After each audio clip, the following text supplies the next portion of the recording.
Now, when you're talking about alternating current is an expansion from your AS physics where we talk about DC circuits. In your AS physics, you talk about DC circuits, direct current. In your A2, you talk about AC circuits. You're talking about alternating current. So what are actually alternating current? Now, if you have a current like this, or you have a current flow that looks like this, these are considered direct current. Okay, magnitude can change, but direction doesn't. Okay, so when you're talking about anything that is direct current, direct voltage, in the form of a graph, you will notice that the magnitude can change, but the direction itself doesn't. So I could have something like this, where you see that the magnitude is constant, but it's only in one particular direction, it's just in the positive direction. Same thing for this one, the magnitude is changing, but the direction never changes. So if I write something like this also, but this one is say negative like this, something like this. This one I will still consider this as direct current. Magnitude is changing, but direction isn't. Okay, so this one is all positive, this one is all positive, this one is all negative. You notice that the direction never changes. So this one is considered as DC case. When you're talking about AC case can look like something like this. You can have a case where the current looks like this, current or voltage looks like this. You can have something that looks like this, or you can have something that just looks like this. Jagged one. Okay. So this one here, what we will tell you is that for alternating current, your magnitude changes, your direction also changes. Okay, so this one you can see from the three examples that are given to you here. This is positive, negative, positive, negative, positive, negative, positive, negative. This is positive, this is negative, this is positive. Sorry, this one is positive, this one is negative. So you see here, in addition to the magnitude continuously changing, the direction is also continuously changing. So this is what makes a current alternating. You need to see not just magnitude change, but also direction change, indicated by the change in sign here. There's a positive and negative component. Now for AC, there are two examples that you will always be used. There would be two examples that you will always be tested on. The first one is your sinusoidal AC. The second one is your square wave AC. A lot of your AC questions will just be based on this and this. The most common one is sinusoidal. Okay, sinusoidal is just where the variation looks like this. If you see something like this, you would say it's a sine graph. It's considered to be sinusoidal. If you see something like this is considered to be a cos graph, but it's also considered to be sinusoidal. Okay, so sinusoidal just means that it has that little curve shape here like this. Okay, now if say you wanted to represent the variation of voltage or current with time of a sinusoidal waveform, there are certain equations that you need to know to use.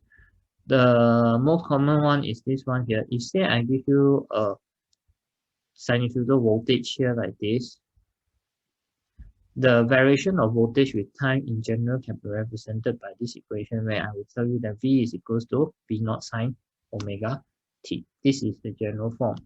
I mean the general form actually looks like this. If I have a graph of say x versus t, and then this one I tell you is x naught. X is x naught sine omega t.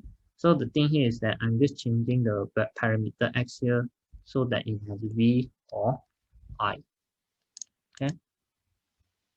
So if this one is variation of voltage with time, the variation will be like this. It will be V naught sine omega t. Omega here being the angular frequency of your supply, t here being the time t, V is the voltage at time t, V naught is the peak voltage. So the same thing can also be said if this one is changed to current versus time. The variation can be represented by this equation.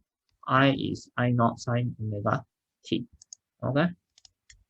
Now, angular frequency of the supply omega can be further re-expressed as this. Omega can be 2 pi over t, and it can also be 2 pi f. Because 1 over t is f itself, we can change 2 pi over t to become 2 pi f. So that expression you have there can be changed to this expression. V naught sine 2 pi ft or I naught sine 2 pi ft. Okay. Now, if we tell you that this is a graph of, say, let me just say that this is current, just to make things simple. If I have a sinusoidal current like this, AC current like this, now, if we ask you what is the average current here, the thing here is that because this thing is symmetrical, our average current here is actually going to be equal to 0, all right? But then there's a problem with this kind of understanding when we say that for sinusoidal alternating current, our average current is 0. This one, it won't make sense if we say that the average current is 0, because we know that if we run alternating current through a lamp, let's just say that this one here is your AC supply, alternating current supply.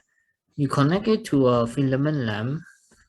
What we do know is that yes, in some instant of time, current will be going like this, but then in the next instant in time, our current will be going in the opposite direction. Okay, so the thing here is that when we connect this filament lamp to your alternating current supply, the filament lamp will still continuously light up. Okay, there's power dissipation here, which in turn means that there's obviously current because we are getting light and heat from the filament lamp. That tells us that you must have gotten some sort of electricity. You must have gotten current. All right.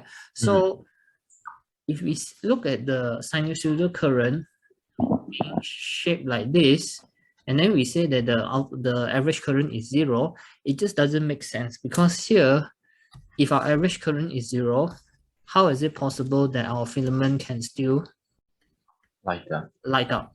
Okay, so there's some ambiguity here if we say that average current is 0, because it won't explain why our filament lamp would light up. So because of this, they come up with the concept of root mean square value.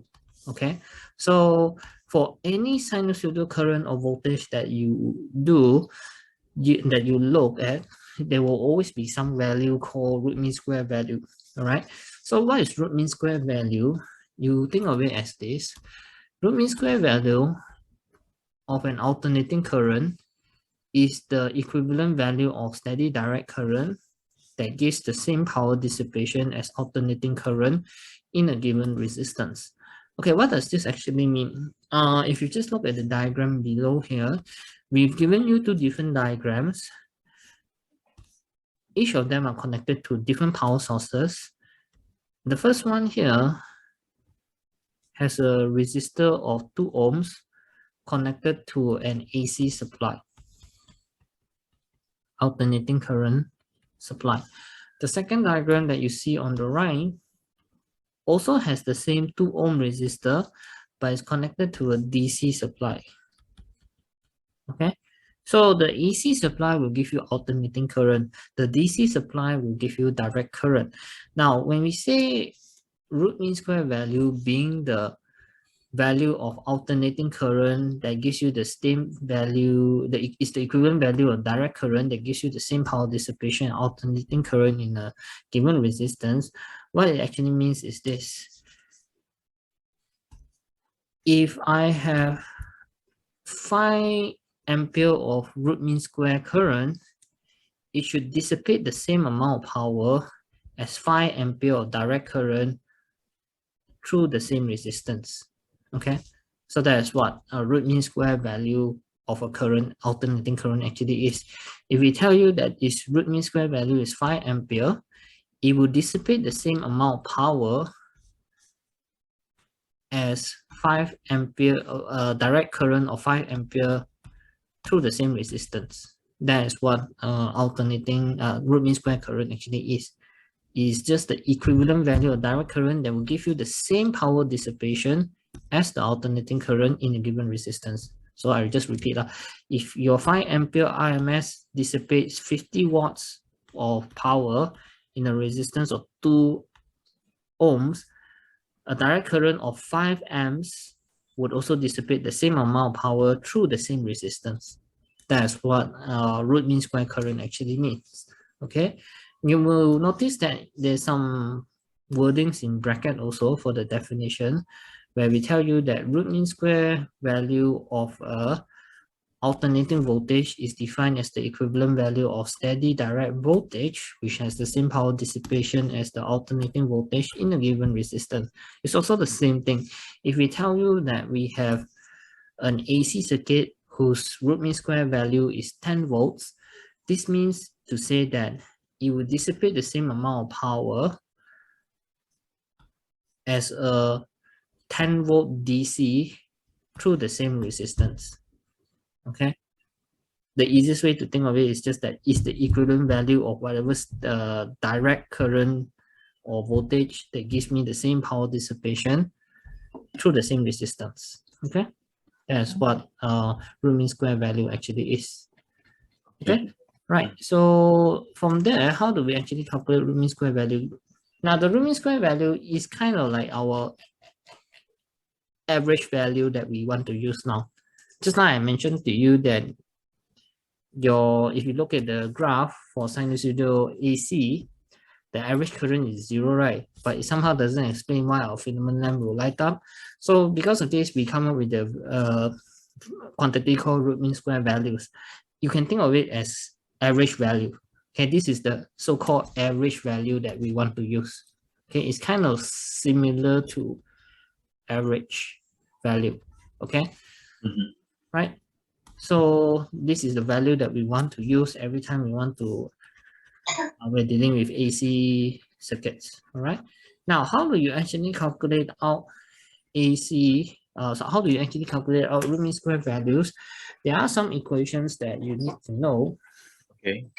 When it comes to root mean square current, the value is just going to be I naught over square root 2. When it comes to root mean square voltage, it's just going to be V naught over square root 2. Okay. Oh, okay. Right. So this is the formula or equation that you will need to know in order to calculate out the root mean square values. Now, how they actually got this was basically just by doing something like this. You see, if this one was the original form of my AC, if I were to square it, this graph will become something like this. It will become I square, if I were to just square the current, okay, if I just square off the current, a graph of I square versus T will look like this. This is a graph of I square versus T. And then after that, if I told you that this one was basically I naught, this one will actually be I naught square. Now, because when I square off the current, any negative value will become positive. You're getting that resultant shape. If I want to find out what is the average is actually somewhere around here. This one, your average of I square is actually going to be this pink colored line here. I mentioned to you before the sharp bracket is actually referring to average or mean. So right now, if I want to talk about the average current square, it will be this pink line here.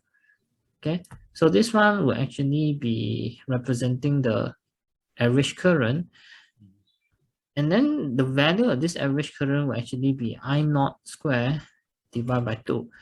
So when we talk about root mean square current, the meaning of root mean square current is that you square the values, you find the mean, and then you square root it. So notice that here I actually square off the current and then I'm finding the mean value.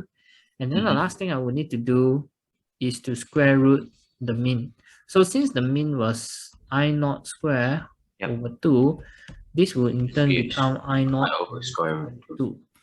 Okay, so this is how they got the root mean square values. You could also repeat the same thing for voltage, all right? But the derivation, the understanding for that one is not required. In your syllabus, you really just need to know how they got to, how to change the root mean square voltage and current accordingly. Okay, so that one is for this one. Okay, then the last thing I will probably need to mention here is this one. Now, we know how to find the root mean square current and root mean square voltage. We are also interested in finding out how much power is actually dissipated by our alternating current and voltage. Now, to find out the power dissipated by a alternating current or voltage, we need to use a certain set of equations, all right? So, the equations that we can use is listed in the yellow color boxes here. But before I go to that, let me just give you some rundown on how we go and find out our power. Okay, now I know that, say, in my case, I know that V is V naught sine omega t, I is I naught sine omega t, okay? Power by right is given by voltage times current.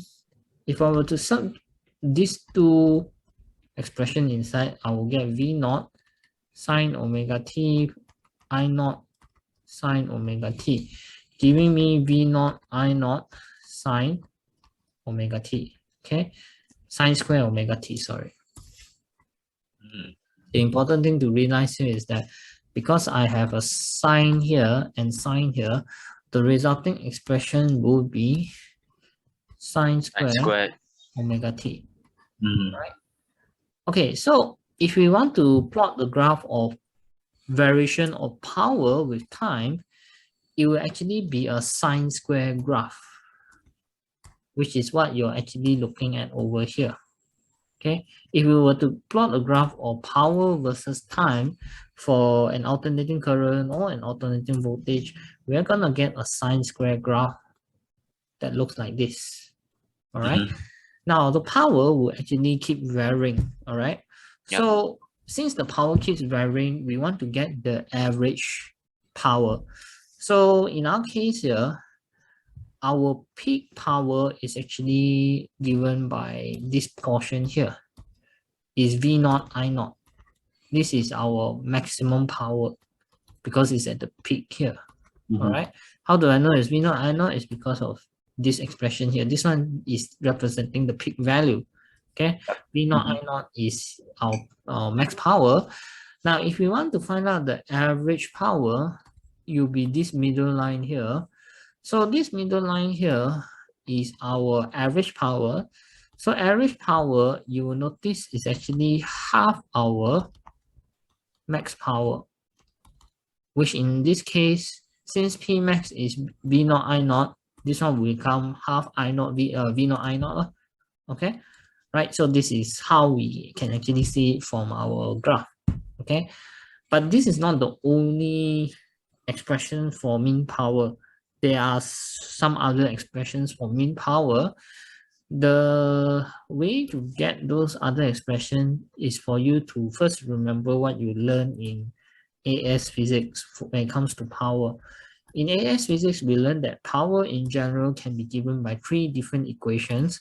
The first one is V naught, the first one is P equals to VI. The second one is PI square R. The third one is PV square over R. Okay. Now, if we want to find the power dissipated by an alternating current, this is the first set of equations that you can use.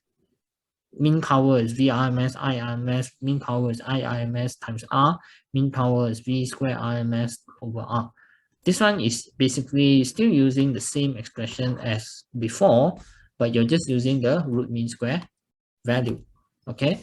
But if let's just say you don't want to use the root mean square value, you want to use the peak values, the V naught and I naught, you can use the equations on the right hand side here. All right, because what we can say here is this: mean power is also half the max power. Okay, so if we refer to this equation here, max power would be V naught I naught square over R, or V naught square over R. Okay, because we are using all the max value here.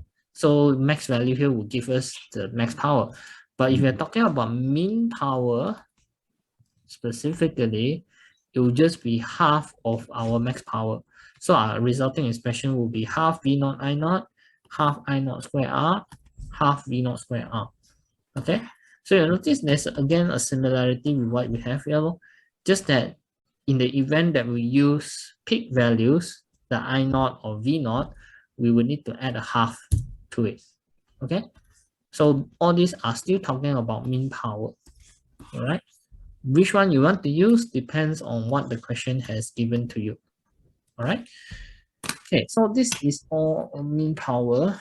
All right, now whatever we've discussed up to here refers to sinusoidal alternating current or voltage. All right. There was also another form of AC that I mentioned earlier in the lesson. That one was square wave. Okay. Now, square wave just looks like what you're seeing on the screen right now. It looks like this. All right. Now, when it comes to square wave, your IRMS and your VRMS would have a slightly different expression. Okay, so same thing like this one, same thing like before. Like if you look at this graph variation right now for square wave, if I ask you specifically what is the mean current, because the graph shape is symmetrical, we will say that it's 0. Okay, but clearly this one doesn't seem to make sense, because if you were to run the same the same square current in a filament lamp, through a filament lamp, we are still getting power dissipation. So there must be some value of current here, some sort of so-called average current here. So we use the concept of RMS again, root mean square value again. But when it comes to the root mean square value now, the equation is slightly different. In our case, IRMS will just be the peak current. VRMS will just be V naught, or the peak voltage. Okay. Different from the one before this. The one before this was basically divided by square root 2, right? That one was for sinusoidal AC. But for square wave, it's just I naught and V naught. Okay. The same reasoning also applies now. Why is it just that peak values there? If you look at this graph, you go and square it, you go and square the current, you're going to get I naught square, given by this line here. All right. Now, if I want to find out the mean value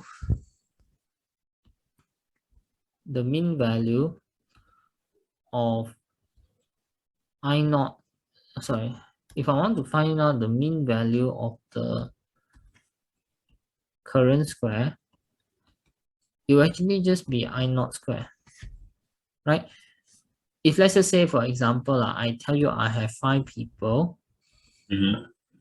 Each of the 5 person has a weight of say 60 kg, 60 kg, 60 kg, 60 kg, and 60 kg. If I ask you to find out the average mass, it will just be 60 kg, right? Which is the same as what you have here, right?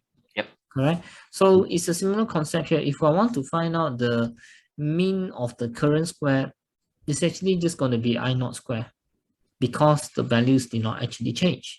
So from here, if I wanted to then find out the IRMS value, I'm basically square rooting the current square. I'm basically square rooting the mean of the current square. So this one would be replaced with I naught square. And then if I try to simplify it further, I'll just get I naught back. All right. So that's why here we can say that IRMS is just going to be equal to I naught. if you do the same analysis for voltage, you're going to come to the same conclusion also, that it's going to be V naught. Okay, so this is the basics of your AC that you need to somehow know. All right. Okay, so that done, let's just go do some questions to see how all this relate. You can have a look at page 3. Wait, let me just clear off everything. Now you can have a look at page 3 of your EM induction and AC circuits worksheet. Yep. Okay. So this one was November 15 P43. Let me just open it up. November 15 P43. Then question 7.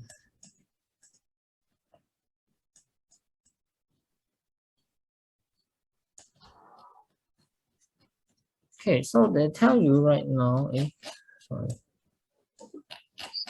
Question 7 is there. Okay, so now they tell you a student is using a power supply that produces a sinusoidal output.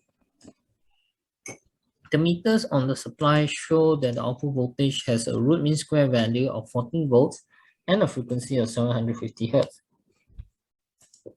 The variation with time of the output voltage may be represented by this variation or by this expression V naught sine omega t. Okay, basically they're telling you that your power supply is giving you a voltage variation that looks like this right now. Okay. And just now I mentioned that if it's a sinusoidal variation, you can use this equation. All right.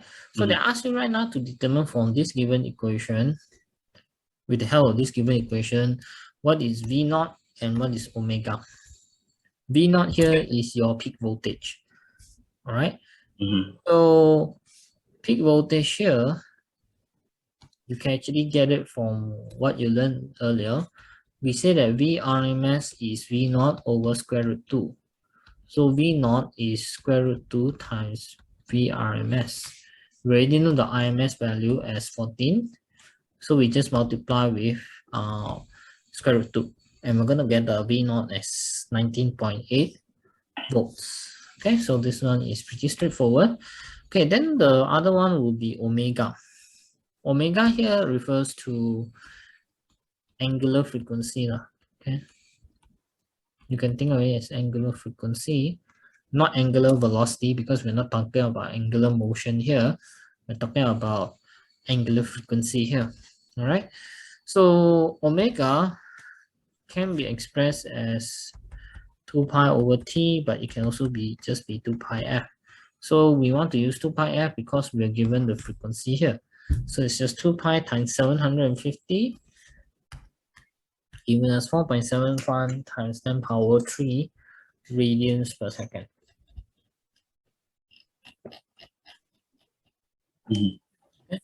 Okay. So that one is okay. All right, then there's another part here. This one is talking about capacitance. We haven't learned capacitance yet, so this one we'll just skip for now for the time being. All right, we'll just skip this one for now because this one is talking about capacitance. The next one that we can do is page 7. Page 7, which is question 11 here. Okay. We actually already did the earlier part. This one was EM induction. So June 16 T41 is going to be this one.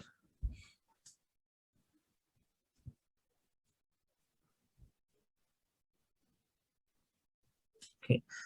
Right, so they tell you right now that you have the variation with time or sinusoidal current I in a resistor or resistance 450 ohm that is shown in this figure.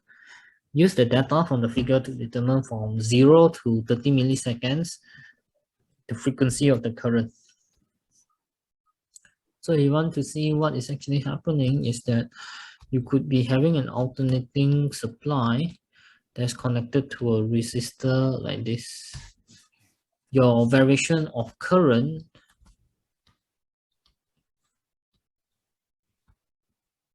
with time is actually looking like this shape right now. They want you to find out the frequency of the current. Does it matter which way it flows? Sorry? Does it matter which way the current flows? Okay, no, it doesn't matter. Now, you see, if I look at this circuit here right now, notice that my current is flowing like this. Yes. This one will be represented by this red line here. Okay, but then after that, my current will switch direction. So when my current switch direction, it could be flowing the opposite way, in this manner here. Okay, it will flow like this. This one will be represented by this line here. Okay, so it doesn't matter which way current flows. All right, that it doesn't matter. Okay. You can just look at this graph and then you determine what is the frequency and what is the they want you to determine the frequency. So the easiest way to go about this is to determine the period. The nice shape, the nice value to look at would be probably somewhere around here. This one is one complete waveform, right? This one is going to be one period. All right. So this one here is going to be 15 milliseconds. If you if you did the reading correctly, this one will be 15 milliseconds. Yep. Right. So frequency is the reciprocal of the period. So it's 1/15 times 10 power minus 3 because I want to change milliseconds to second. I'm going to get 66.7 hertz. Just like this. Okay. All right. Yep. So this one is the frequency of the current. Now, then after that, they ask you to find out the mean current. Now, just now I mentioned to you when you have a sinusoidal current or voltage like this, and we ask you what's the average value, the average value is actually just going to be 0 because it's symmetrical. All right. So in our case here, when they ask you the mean current here, we would just say it's just 0. Okay. They are not asking us the root mean square current. They're just asking us the mean current. All right. Mean current here is just going to be 0.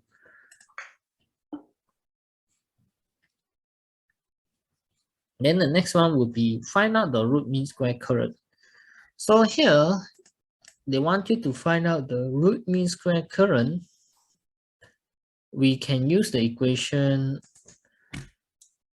IRMS is equals to I naught over square root 2. I naught is actually our peak current.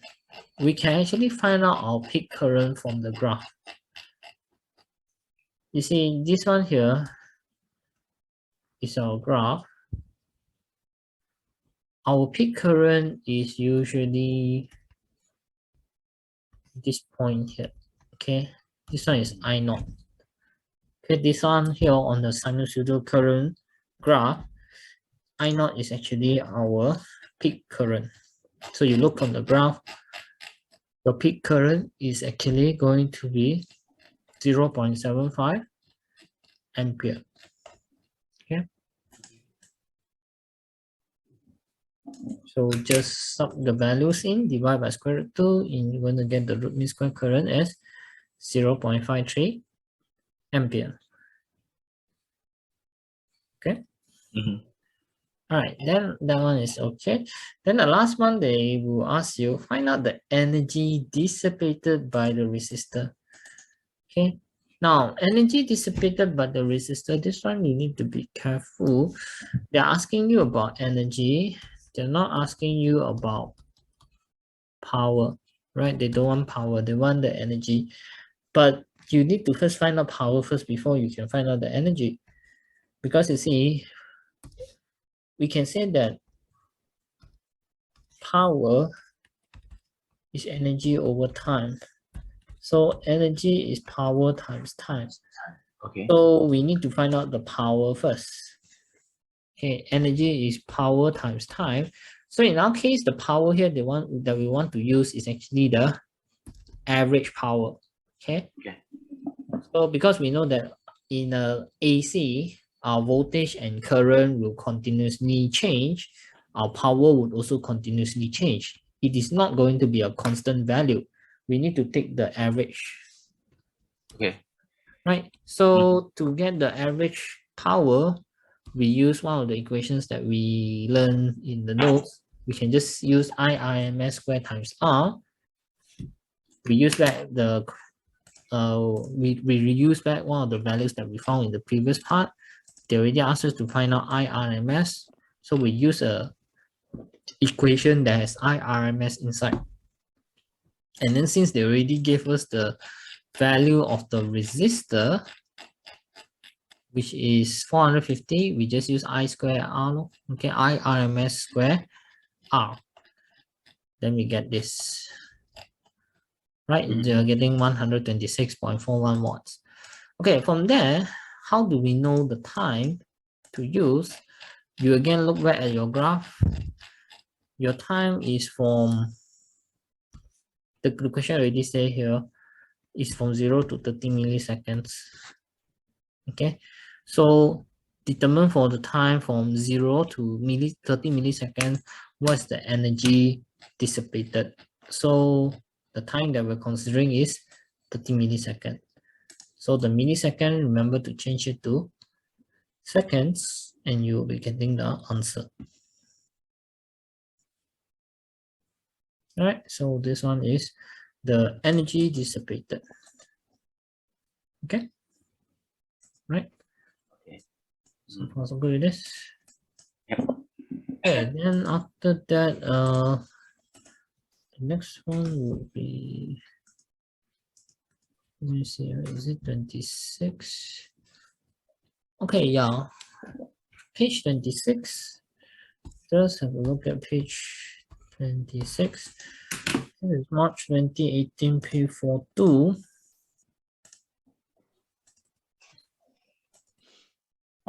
Okay. Okay, right, so they're asking you to draw a graph right now with this one is question 3, sorry. Oh, I overshot the question. All right, so they're asking you right now to draw a graph. A sinusoidal supply has a frequency of 250 Hertz and RMS PD of 2.8 volts. On the axis of figure 3.3, show quantitatively the variation with time of voltage V for one cycle of the varying voltage. Okay, show quantitatively means that you will need to show values. Okay, you actually have to calculate something out and then show the values. And then they want you to show just for one cycle of the voltage. So here for a graph of voltage versus time, we know that in general, it will just look like this. This is what we went through just now. If it's voltage versus time, in general, it will look like this. Sinusoidal, because here the question already says sinusoidal. And then from there, we know that this one here is going to be V naught. Then this one here is going to be our period. So we actually want to find out two main things. This one and this one. So to find out our VRMS, to find out what is our V naught, it helps to know what was the RMS voltage. We know it as 2.8. So here we use VRMS equals to V naught over square root 2. V naught is VRMS times square root 2. We're going to get the answer as 4. So this one we know it as 4 volts. And then the last thing we want to know is the period. So a good thing here is that we know the frequency. So our frequency is 250 Hertz. So period is reciprocal of the frequency. 1 over 250 gives us 4 times 10 power minus 3 seconds. We want to change to milliseconds. We want to change to milliseconds. This one will be 4 times 10 power minus 3 divided by 10 power minus 3 milliseconds. Sorry, 10 power minus 3 milliseconds. We're going to get the answer as 4 milliseconds. So this one is 4. Okay. Mm-hmm. So if you want to draw it just for one cycle, this is what we're going to get. All right. Yep. Okay. So that one is okay. Now the prefixes, milli, deci, centi, milli, all those, you know the values, right? Yeah. Okay. So you don't have any issues in doing the conversions, right? Shouldn't be now. Okay lah. So far you don't have any issues. I think that one should be fine lah. Right? Okay. Yeah. Mm-hmm. Okay, so this one is okay. Then after that we move on to 26. I think sorry, 26 we just did. 28, I think, is the last. 28 last question. Actually, this one we did already that time. If you look at page 28, this one was March 2018 P42. Okay. Mm-hmm. This one is under question 10. Remember this one we did it under EM induction 10A, B, and 10A and B we did already to find the EMF induced. Yeah. Okay. So part C here they ask you the DC supply in figure 10.1 is now replaced with a sinusoidal alternating supply. Describe qualitatively the EMF that is now induced in coil C. Qualitatively here just means to describe the variation. Qualitatively here just means to say you describe how it changes. No need to do any calculation, right? No need to put any numbers. Okay. Here, this one, we say that our DC supply here is changed to an AC supply. Okay. In the questions that we did for this one, we say that an EMF is induced because the current direction was reversed, right? Before this, it was direct current. You had current flowing, say, in one direction like this, and after that, the current suddenly flow in the opposite direction. Then they tell you that there's an EMF induced in this coil. So right now, they say your DC supply is now replaced with an AC supply, where your current by right will still just go back and forth in this manner, right? Okay. So you're still going to have EMF induced because you're still having flux changes. But the thing here is that you said that your EMF induced is now alternating with the same frequency as your supply. Okay. So what it means is this. If let's just say that your current versus time, maybe I just draw it here. If we tell you that your current versus time is alternating like this with a certain frequency f, if you look at your graph of flux linkage versus time,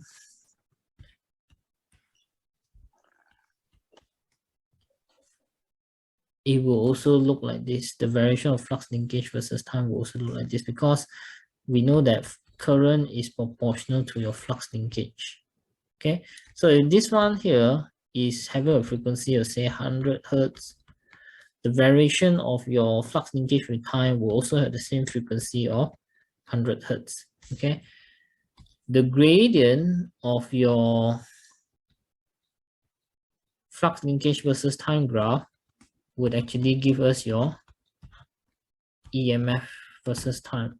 So we actually kind of did this before already. I mentioned one of the questions we asked, why is it that the EMF induced is not the same phase as our current? That one is actually under page 2, if I'm not mistaken. Yeah, we did this already in page 2. Yep. Why is it that the alternating current in the core of a transformer is not in phase with EMF in the secondary core? So that's why I went through some long-winded explanation already with you. So that time we mentioned that the they won't be same phase, but they'll be having a 90 degrees phase difference. Okay, so here we are gonna have EMF induced also, but the frequency is still just going to be the same. Okay, at just 100 hertz. Okay, so that's why here we just say that you will still have induced EMF, but it's alternating with the same frequency as your supply.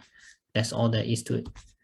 Okay, so that was why we say it the way we did in the previous example. All right. Okay, so this one is okay. Then we move to page 35.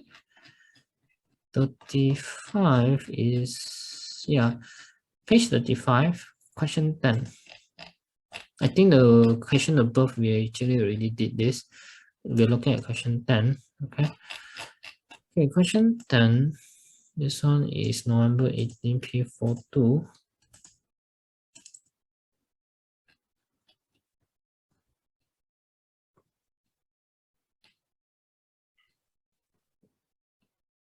Yep.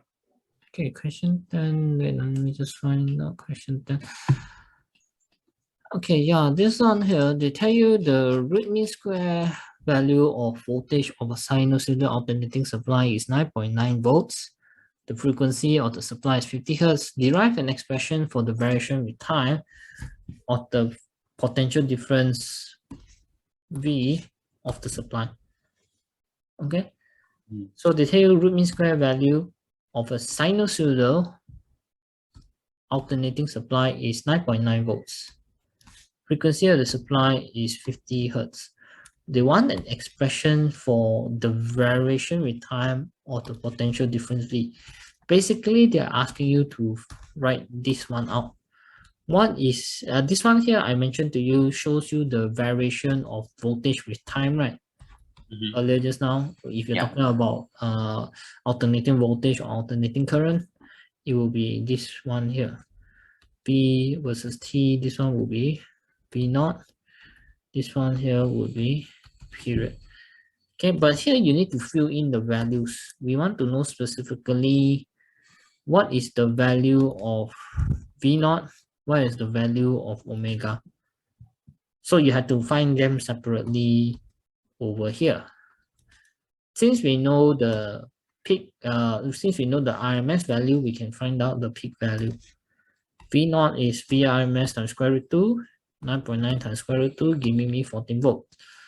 And then after that, we want to find omega. Omega is going to be 2 pi f.